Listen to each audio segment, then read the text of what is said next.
بسم اللہ الرحمن الرحیم الحمد لأہلہ والصلاة علی اہلہا ما بعد ان ابراہیم کان امہ قانتا للہ حنیفا ولم یک من المشرکین۔ بہت سے ہمارے بھائی جو پہلے مسلمان تھے پھر اسلام چھوڑ کر کسی دوسرے مذہب میں چلے گئے یا پھر ناستک ہو گئے، ادھرم ہو گئے۔ کیا وجہ تھی؟ کیوں انہوں نے اسلام چھوڑ دیا؟ اور آج بھی بہت سے مسلمان لڑکے ان میں یہ بیماری موجود ہے۔ اگر یہ بیماری رہی تو پھر ان کا انجام بھی ویسا ہی ہوگا جیسا ایکس مسلم بھائیوں کا ہوا۔ کیا بیماری تھی ان کے اندر؟ بیماری یہ تھی کہ ان کے اندر اللہ تعالیٰ کی سچی محبت نہیں تھی، ان کے اندر حضرت نبی پاک صلی اللہ تعالیٰ علیہ وسلم سے سچا عشق نہیں تھا، اس وجہ سے وہ ایمان سے ہاتھ دھو بیٹھے۔ کیا مطلب؟ جب کسی سے سچی محبت نہیں ہوتی تو اس کے حکم کو انسان اپنی عقل کی ترازو میں رکھتا ہے اور پھر تولتا ہے۔ اس کی عقل اگر اس کو صحیح سمجھتی ہے، صحیح کہتی ہے تو وہ اس کو ایکسیپٹ کرتا ہے، قبول کرتا ہے، اور اگر اس کی عقل اس کو نکارتی ہے تو پھر اس کو وہ رد کر دیتا ہے، اس کو ایکسیپٹ نہیں کرتا، پھر اس پر طرح طرح کے اعتراضات کرتا ہے۔ اور جب وہ اعتراضات شروع کر دیتا ہے تو پھر اللہ تبارک و تعالیٰ اس کو محروم کر دیتے ہیں۔ آج تک جتنے واقعات ہیں ارتداد کے، اس کی بڑی وجہ یہ ہے کہ انہوں نے اللہ کے حکم کو اپنی عقل کی ترازو میں رکھا اور تولا۔ ان کی عقل جو ناقص ہے، ادھوری ہے، جب ان کی عقل نے صحیح فیصلہ نہیں کیا یا نہیں کر سکی تو وہ اللہ سے دور ہو گئے۔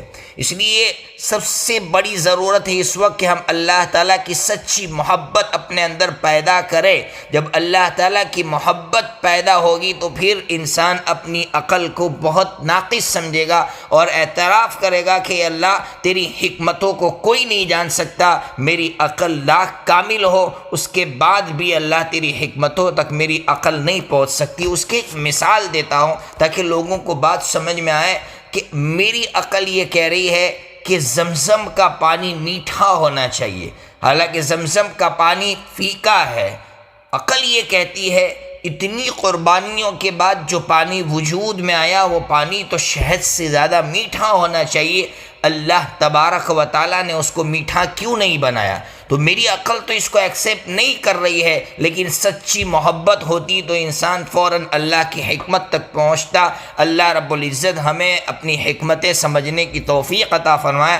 اللہ کی حکمت یہ تھی کہ میرا کون سا بندہ یہ پانی ٹیسٹ کے لیے پیتا ہے اور کون سا بندہ محبت میں پیتا ہے، اس کا امتحان ہو جائے۔ اللہ اکبر۔ حضرت ابراہیم علیہ السلام میں یہ خوبی یعنی اللہ کی محبت کوٹ کوٹ کر بھری ہوئی تھی، اس لیے عقل اور محبت کا جب ٹکراؤ ہوا تو حضرت کی محبت غالب آئی اور عقل مغلوب ہو گئی۔ آپ دیکھیے عقل کہہ رہی ہے کہ آگ جلا دے گی، لیکن حضرت ابراہیم علیہ السلام کی محبت کہہ رہی ہے کہ اللہ جب تک نہیں چاہے گا تب تک یہ آگ مجھے جلا نہیں سکتی ہے۔ عقل یہ کہہ رہی ہے کہ حضرت ابراہیم علیہ السلام نے اللہ سے اولاد مانگی تھی اس لیے کہ حضرت ابراہیم علیہ السلام کا مشن آگے بڑھے۔ اب عقل کہہ رہی ہے کہ وہی اللہ یہ کہہ رہا ہے کہ اپنی اولاد کو ذبح کر دو، گویا یہ اللہ چاہ رہا ہے کہ ابراہیم کا مشن آگے نہ بڑھے، لیکن محبت یہ کہہ رہی تھی کہ اللہ مشن میں کسی کا محتاج نہیں ہے، اولاد کا محتاج نہیں ہے، افراد کا محتاج نہیں ہے۔ تو محبت جب عقل سے ٹکراتی ہے اور غالب آ جاتی ہے تو کامیاب ہو جاتی ہے۔